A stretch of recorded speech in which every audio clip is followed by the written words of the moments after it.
This video is to talk to you about the basics of three-point lighting system. Before you see we have, in the studio, we have three lights. We have one here, one just over there, and one just behind me. Now I'll explain to you why we have the three lights, and then I'll show you the effects of having three lights. This light here I've set up and I'm considering is my key light. As the name suggests, it's the most important light to set up first.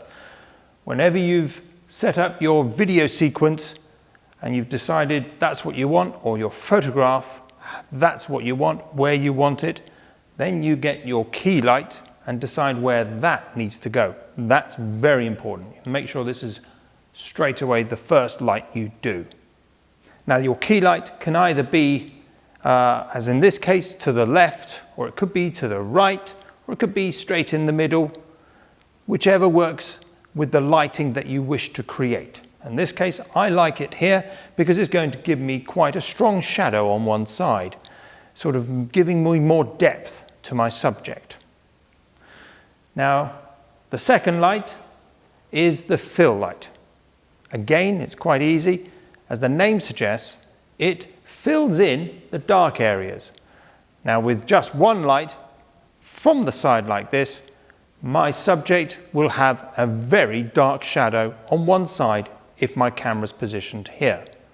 So, the fill light has one simple job to do, and as the name suggests, it just fills in those shadows, and it's a reduced power to the power that comes from my key light. The third light is the backlight. The backlight is very useful to give a sort of a halo effect on maybe the back of one's hair of the subject in a photo or a video.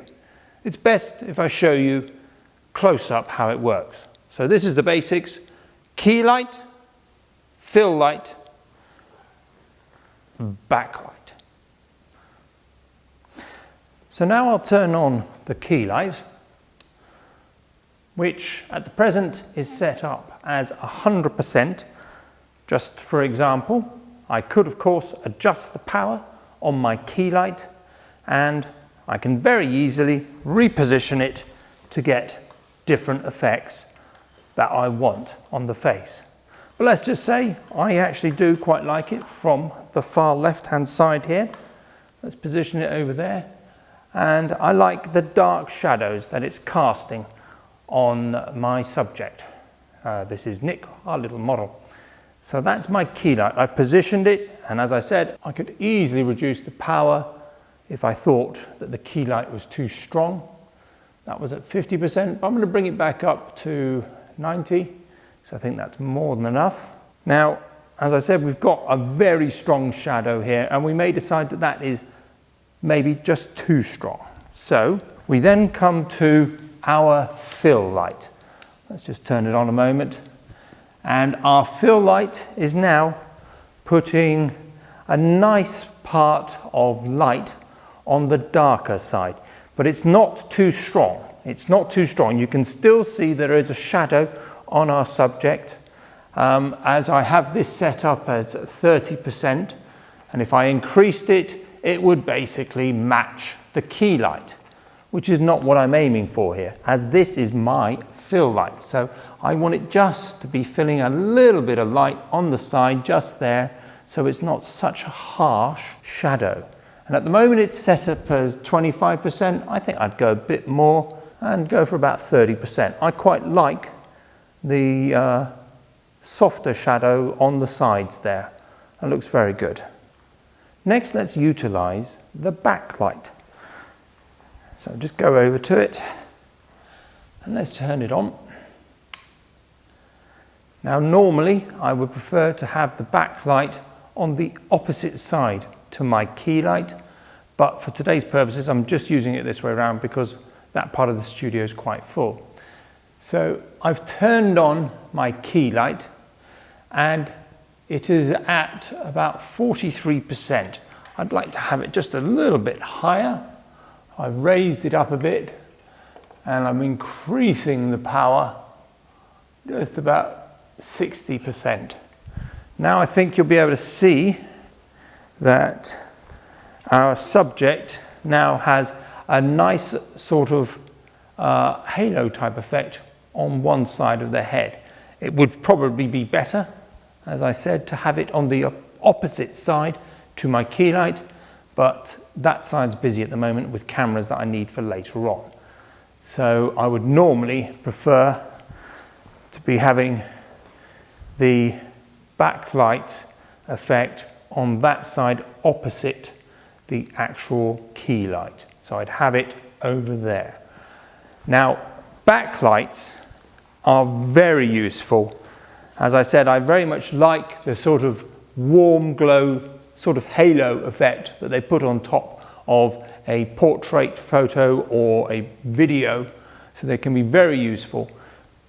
The backlight can also be used to put light onto the background if you need it to, or you can change it so it doesn't. So here's some light onto the background. I can just put a smidge onto there and I'm adding a little bit light. So this light can have a dual purpose, not only a backlight onto our subject, but also can be used to add light onto a background or a backdrop. But I don't want it today, so I'm moving it off of that. I want as little as possible light on the actual background. So that's the basics, the simplest way of putting it. This is a 3-point lighting system. And I very much start off, as I said, with our key light first. And I would position it first. So let's turn off the other two quickly. So that's our fill light off. That's our backlight off. And this is our fill light, giving us a very nice look to it. And what I have a tendency to do is to turn on the lights once I have decided my key light's right and see how good the other two are at doing a job I want. So that's my backlight, and I think that does a pretty good job. I would prefer it on the other side. We'll turn that one off. Now let's see what our fill light is doing. So as you can see, that is a lesser power of fill light, giving us a nice bit of lighting into the darker areas created from our key light. And let's turn them all back on again. So this is our key light, and this is our backlight. So that's the basics of a 3-point light system.